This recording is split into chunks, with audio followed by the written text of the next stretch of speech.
Okay, so the first story I want to look at is a fun company that my brother sent me to. My brother is now at the stage in his life where he's thinking about getting home. Congratulations. Yeah, fuck him. I feel the jealousy on you. No, I'm happy for him. No, I really am, actually. It'd be nice to have a guest bedroom that'll overstay my welcome. But this company that Bezos has invested in is called Arrived. And it's a fun company, if you want to click on the first link, where you can buy, they've commodified the house as single family unit home in shares. So just like a company can be a public company, like Amazon, I think is a public company, you can buy shares of it like Tesla or Disney or anything. You can be a shareholder if you own one share of it and you get dividends and returns on how well the company does. You can do that for a 3-bedroom house that your son OD'd in.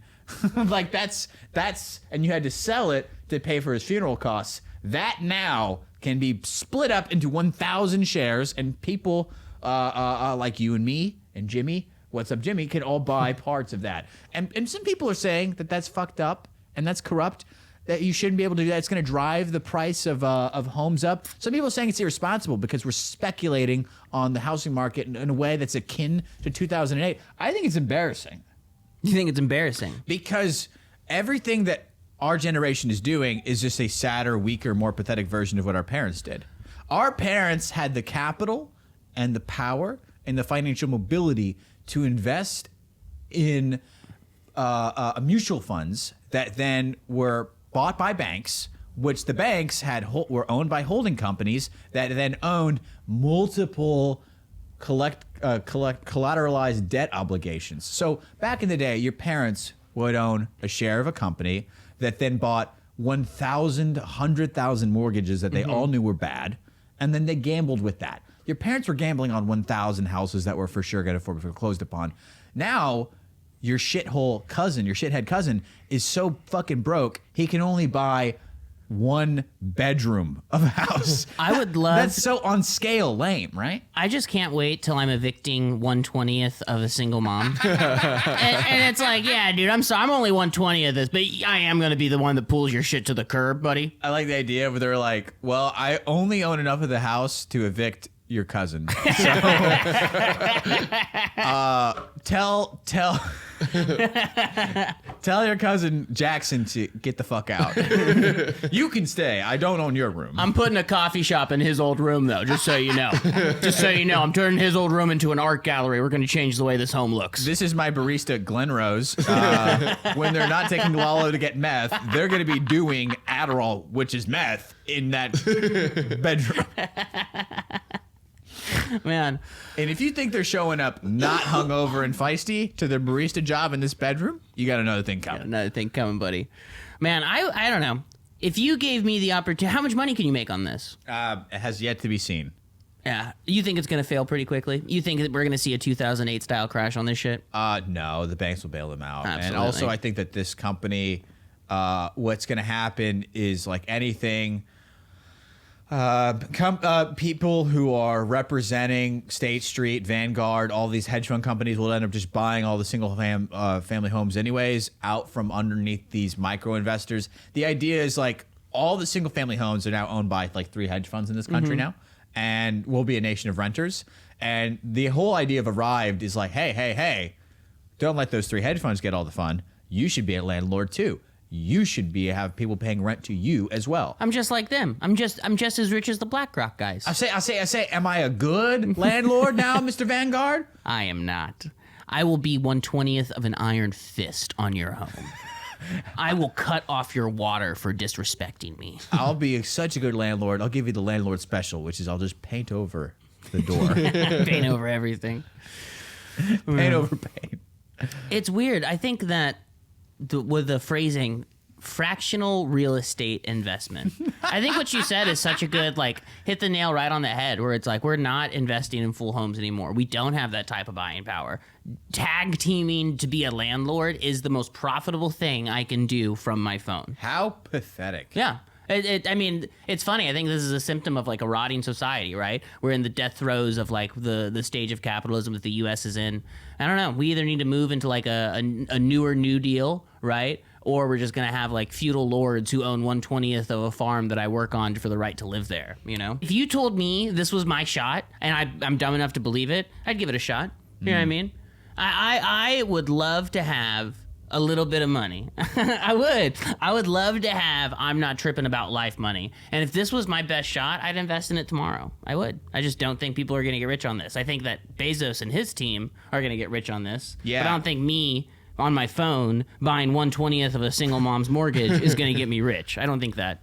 Maybe I'm dumb. Right. Well, I'm dumb, but maybe I'm dumb about this. Arrived is just another app to collect and harvest consumer habits and data of the micro investors. That's probably really what it all actually is. It's probably not even about, owning 1/80th of a ranch home. Oh, no, you don't understand. It's a craftsman. No. It's a boho. It's a boho style bungalow. No, who gives a fuck? It's about really like understanding what it is that you do. Which I like what it says there, where it says most of the properties funded on this platform are leased out to long-term tenants. The rest are used as short-term rentals, rented nightly on sites like Airbnb. And like Airbnb is a part of what destroyed how much rent costs here. Airbnb, that got banned in Dallas because of how bad it is for like, commodifying the most important thing in the world, the fucking place that you sleep. So like this is pouring gasoline on the fire that is the housing crisis, right? Like this is a direct pour and an attack on it. I would absolutely put money in if I thought it was going to make me money. Absolutely. I don't want to go to heaven. I want to live comfortably. If I wanted to go to heaven, I'd fucking, I don't know, what? Join the Peace Corps? What it would be a social worker? If I wanted to go to heaven, what would I do? I'd work at a homeless shelter or something? I don't know. I want to do comedy with my friends. So if I got to put a little money in an app that goes and evicts some fucking people so I can make $14 in like downstream payment through my computer, I think I'm in, buddy. Fucking put my boots on the ground, dude. That's wild. I'm in. Fractional Put investment. My cock in a cage and my money in the market. Let's go. Let's go. Man, I want to personally write these people loans. I want to personally write these fuckers loans. And I want to not lift my hand so it smudges the ink all over it. Hey, yeah, this is a fun story to end on. The National Association of Realtors. Let's just keep it in the topic of houses. Houses are so important. Some of you were lucky enough to be raised in one. One of you might be lucky enough to die in one. I don't think our viewers are very wealthy. Make good friends. Yeah. I mean, you might be able to die in one if you just bash through the window during a heart attack. That's a nice bay window. Bam!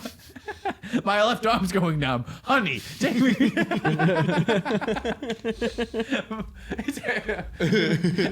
as you're dying. Well, look. Flash forward, it's 20 years from now. You're in one of those couples that shares an Instagram, shares a bank account, and shares a DoorDash account. One of those married couples that DoorDashes with each other because it's the only time they get to spend time with each other. Brutal, sad. Has to make half a wage together. Yeah, exactly. He's the wheel man. She takes it to the door. I got my getaway guy. Go. Yeah, seriously. And as your left arm is seizing up, you go, honey, it's for real happening this time. She said, sick, bust a wheel back to 2317 Shoal Creek. The one we've always wished we lived in.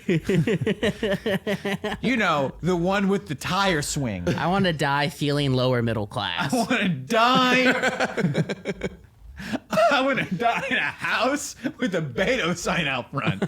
Take me there, take me home. You said all are welcome in your yard sign. Let me die. You said in this house we believe that science is real while I'm dying.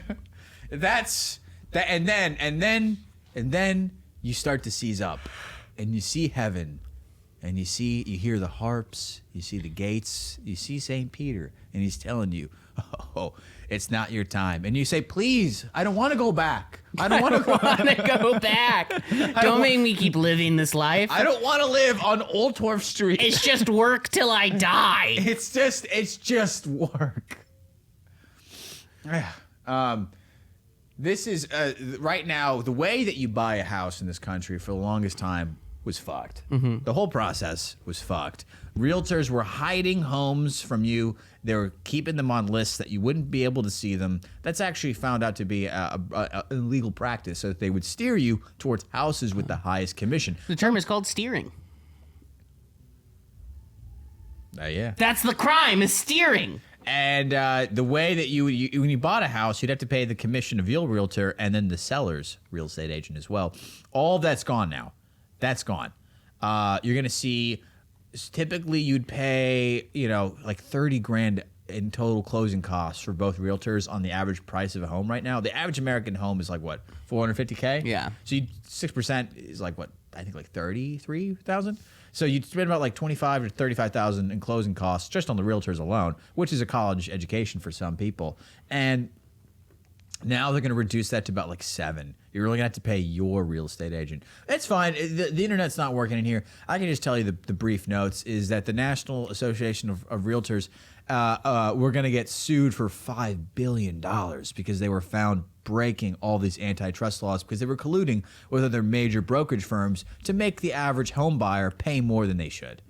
And this is just one of several scandals going on with the NAR, not the NRA. We love those guys. This is the NAR. The enemies. We need to get the NRA and the NAR against each other. That's correct. Yeah, we need them to do the battle royale. Whoever settles gets to pick our next president.